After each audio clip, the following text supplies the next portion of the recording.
Hey there, welcome to the Movie Review Mom YouTube channel. If this is the very first time you found my channel, yay, you're finally here. I've been waiting for you.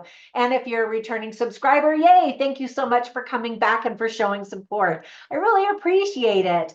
Comment down below, give it a thumbs up, subscribe. You know the drill, especially if you're a newbie. So as my subscribers already know, my goal is to give you the heads up on filmmaking quality and content, so you can decide for yourself whether or not you want to spend time or money or both sometimes watching a particular film. So today, the movie I'm reviewing is called A Carpenter's Prayer. This inspiring Christian movie is now playing in theaters. It's rated PG and is family friendly. It's an hour and 31 minutes, and my overall movie review mom grade is an A-. So first I'm going to give you an overview in a nutshell, and then I'll point out things I liked, things I didn't like, tips for parents, themes worth talking about, funny lines, interesting lines, and we'll finish up with recommendations for other films that are sort of similar that you might also really like if you like this one. All right, so in a nutshell, this lovely film is inspired by a true story. I always love that. The events happened in Michigan in the 1970s. The story is about a pastor and his family who had a goal to build a new church, combining several other congregations to make one big church. A troubled carpenter becomes their unlikely source of hope, proving that faith in God is the true path to redemption, even in the most tragic of circumstances. The film was written, directed, and produced by Matt Webb. So congratulations to Matt.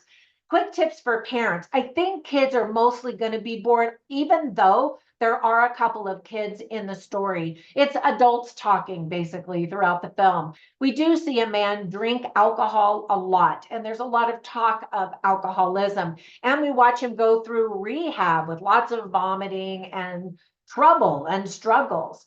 There is talk of death, and we attend a lovely funeral. Some of the themes that are illustrated very well are the power of music, family, dreamers, faith, of course, spirituality, sacrifice, caring for others, secrets, alcoholism, as I mentioned, forgiveness, and the sense of community and the power of community. So here's the list of things that I really liked about this film. First of all, the opening scene quickly shows you the area while you hear the small Christian fold singing by a lake that's celebrating a baptism. So you instantly get the vibe. The majority of the cast will probably look unfamiliar to you, except for one who is a Baldwin brother. Yes, Stephen Baldwin offers the star quality to the cast. Gabriel Solis and Reed Schweiterman are the youngest actors in the cast, just boys, and they were really great and totally adorable. They sang a beautiful duet together at the very end of the movie.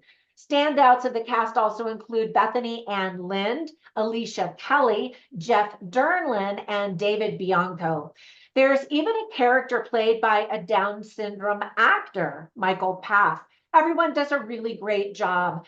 I absolutely love the way that the movie illustrates how prayers can be answered in very different ways than what we had originally thought. And that's absolutely true. I agree with it 100%. At the end of the movie, we get to see photos of the real people involved in the events that we see in the film, along with the text that tells us what happened next after the movie comes to a close or after the events come to a close. Now, onto the list of things that I didn't like, and it's a small list for sure. First of all, there's shaky cam. I hate shaky cam, and I understand the effect. I just don't like it. It makes me dizzy. It's a bit on the melodramatic side, this movie.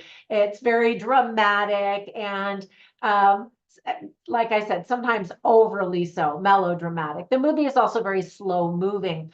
Non-Christians may not understand the politics and hierarchy of the group of churches involved in the building process. That may seem very foreign and even bizarre to them. Now, I don't think that the movie is going to convert anyone to Christianity, but I hope that it proves to be an inspirational story that touches people's hearts and makes them want to show more Christ-like love, service, and forgiveness to others. At least that's how I felt. And of course, I already am a Christian.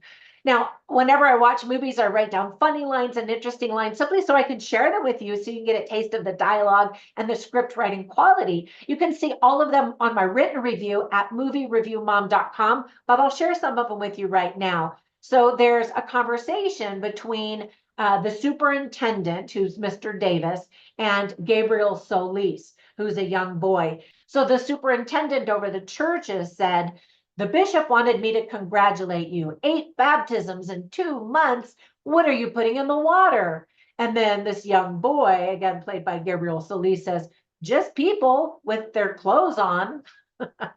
And I thought it was kind of cute. And of course, everybody also laughed, because it was cute. And then there are a bunch of interesting lines that I wrote down. One is spoken by Doyle Clark, who's the character played by David Bianco. And he's the protagonist of the whole story. And he says, he's a preacher, and he says, "I know God will provide. He's seldom early and never late." And I thought that was interesting. Another line that he says is, "Jesus fed 5,000 people with 2 fish and 5 loaves of bread. He's in the business of miracles."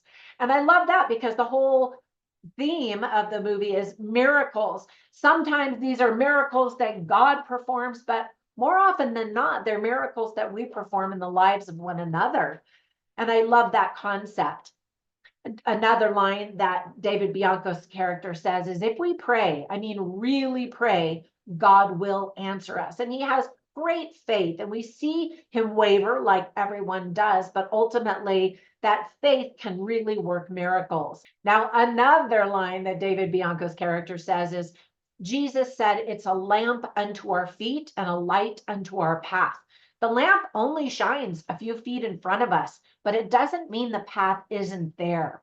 So he's just constantly spewing these little nuggets of wisdom, and I really appreciated those. Another one that he said is, "Jesus uses broken people to build his kingdom," which is absolutely true. Jesus is the only one who isn't broken. Well, his body was, but obviously I believe he still lives and was resurrected. And because of his resurrection, we will all get to live again after we die and move on to the next phase of eternity. Anyway, not to get all religious on you. All right, now I want to share just one more line I just thought was really powerful. And again, spoken by David Bianco's character, the preacher. And he says, "He wasn't teaching us to build the church. He taught us to be the church." And I loved that. And I think any person of any religion should recognize that it's that community that is the church. It's the gospel. Well, in the case of Christians, it's the gospel of Jesus Christ, but the kingdom consists of us, the people, as we all try to do our best every day. All right, enough of that. Before I go, though, let me give you some recommendations for 3 other movies I instantly thought of that are similar that I think that you might also really like. They're about faith and addiction and that struggle. One is called Break Every Chain. Have you ever seen that one? It's really well done. And then another similar one, again, with those 2 themes of faith and addiction, are Home Run. Now, because of the theme of addiction, they may or may not be family friendly depending on how old your kids are. So you can watch my reviews about those to learn a little bit more about them. But as I said, if my reviews are helpful, give them a thumbs up, comment down below. I'd love to know what you think if you watch this film, and subscribe. Thank you so much for all of your support, and visit me all over social media. I'm on Facebook and Twitter and Instagram and TikTok and all over the place. And I'm also listed as Trina Boice, where you can find my 31 books, my online courses, my products, and my shenanigans. Anyway, have a fantastic day, and I will catch you in the next one. Bye for now.